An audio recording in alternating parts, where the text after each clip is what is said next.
Hello students, welcome to Bhavna classes.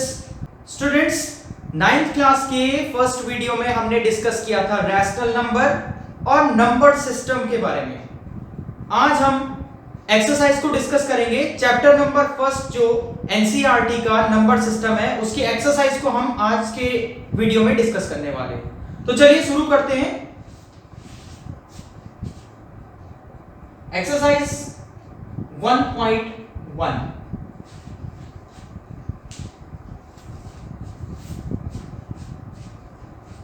Is zero a rational number. अगर आपने video first अच्छे से देखा है तो आपको इसका आंसर आता होगा। चलिए फिलहाल मैं बता देता हूं। पूछा गया है is zero a rational number.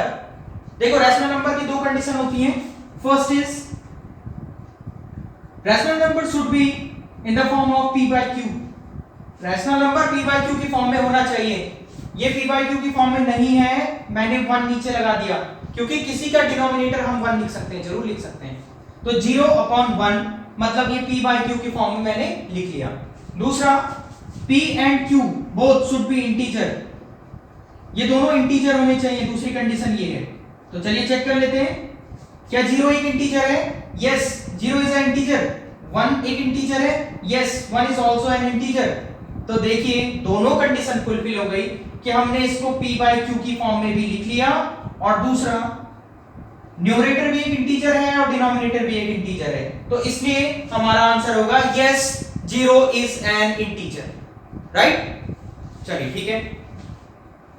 Question number second is find 6 rational numbers between 3 and 4। Question number second is find 6 rational numbers between 3 and 4। इसे हटा देता हूं मैं।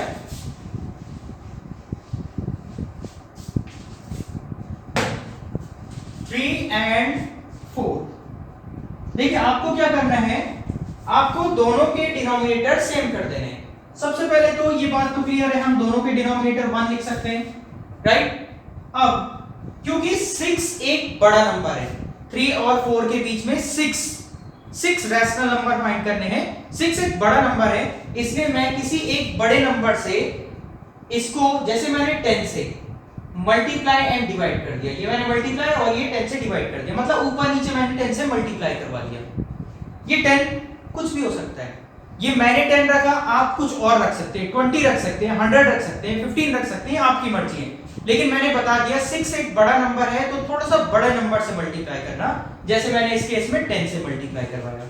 अगर वहां 10 से किया तो यहां भी 10 से करवा दिया मैंने। राइट? बेसिकली दोनों के डिनोमिनेटर सेम होने चाहिए। तो देखिए 10 into 3 30/10 और ये कितना हो गया 40/10। क्या दोनों के डिनोमिनेटर सेम है? तो यस, दोनों के डिनोमिनेटर इस समय 10 है। तो अब आपको क्या करना है, जब डिनोमिनेटर सेम है तो 30 और 40 के बीच कितने नंबर हम लोग लिख सकते हैं? 31, 32, 33, 34, 35, 36, 37, 38, 39, ये सारे 9 नंबर हम इसके बीच में लिख सकते हैं।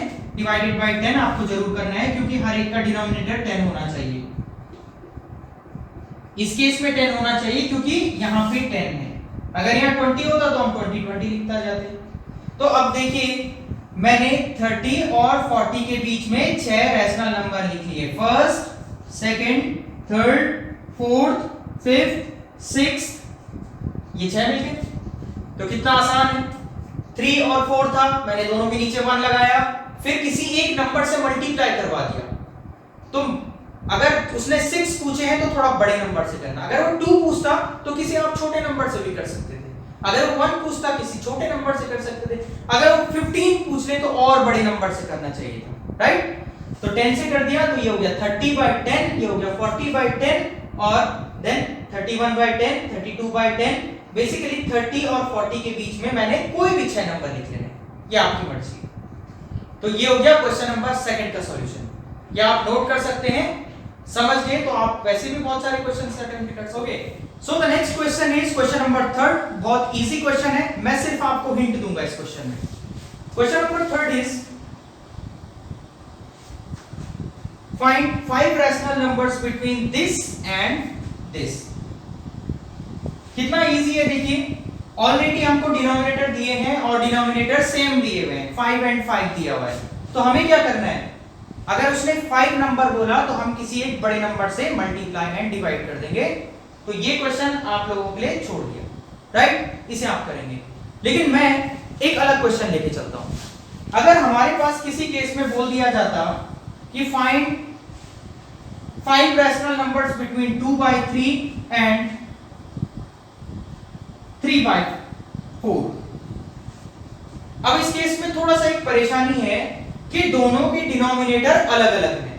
तो ऐसे केस में आपको क्या करना है, ऐसे केस में जो इसका डिनोमिनेटर है उससे आपको यहां पे मल्टीप्लाई एंड डिवाइड कर देना है, और जो इसका डिनोमिनेटर जैसे 3 था उससे दूसरे नंबर को मल्टीप्लाई एंड डिवाइड कर देना है। अब देखते हैं क्या हुआ, 4 2 जा 8 अपॉन 4 3 जा 12, यहां हो गया 3 3 जा 9 अपॉन 4 3 जा 12। अब देखिए दोनों के डिनोमिनेटर सेम हो गए, तो पहले की तरह क्वेश्चन कन्वर्ट हो गया। अब 8 और 9 के बीच में तो हम एक भी नंबर नहीं लिख सकते, लेकिन क्वेश्चन था कि हमें 5 रैशनल नंबर लिखने हैं। ऐसे केस में हमें क्या करना है, हम किसी एक नंबर से मल्टीप्लाई एंड डिवाइड कर देंगे। जैसे अगेन मैं 10 से कर देता हूं। मैं 10 से इसलिए करता हूं क्योंकि 10 से मल्टीप्लाई करना आसान होता है। तो 10 8 जा 80 अपॉन 120, और ये हो गया 90/120। दोनों के डिनोमिनेटर सेम है। हाँ, ये इस बात के लिए श्योर रहना कि दोनों के डिनोमिनेटर आपके सेम होने चाहिए, तभी ये कंसेप्ट लगता है बस।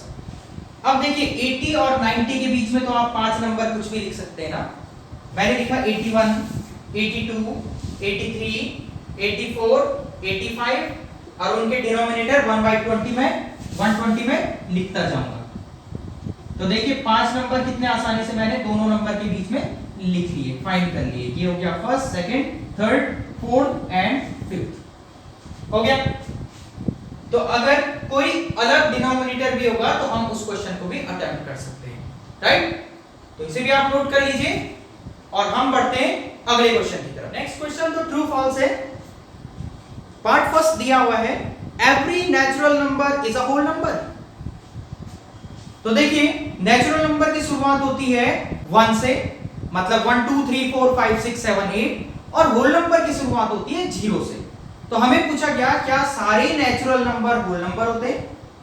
देखो फिर से, नेचुरल नंबर की शुरुआत 1 2 3 4 5, ये हो गया नेचुरल नंबर, और होल नंबर की शुरुआत होती है 0 1 2 3 4 5।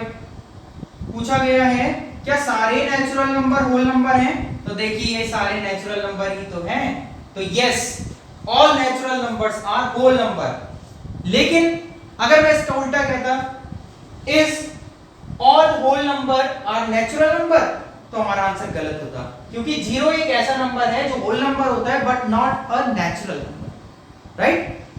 ठीक है, नेक्स्ट है, every integer is a whole number. क्या सारे इंटीजर होल नंबर हैं? बिल्कुल गलत है, क्योंकि इंटीजर तो पॉजिटिव नंबर भी होते हैं, नेगेटिव नंबर भी होते हैं, और जीरो भी होते हैं। तो 0 से पॉजिटिव नंबर तो ठीक है, लेकिन इंटीजर नेगेटिव भी होते हैं, बट नेगेटिव होल नंबर तो नहीं होते हैं, इसलिए ये स्टेटमेंट फॉल्स होगा। लास्ट है, every rational number is a whole number. ये बात बिल्कुल गलत है, क्योंकि रैशनल नंबर तो p/q की फॉर्म में कुछ भी हो सकता है, 2/3, बट 2/3 होल नंबर तो नहीं है ना, क्योंकि होल नंबर क्या होते हैं, काउंटिंग नंबर्स, मतलब इंटीजर्स होते हैं whole number, positive integers including 0। But rational number तो फ्रैक्शन की फॉर्म में होता है, p/q की फॉर्म में होता है, तो ये भी आंसर फॉल्स होगा, राइट। तो उम्मीद है 1.1 तो आप समझ चुके हैं।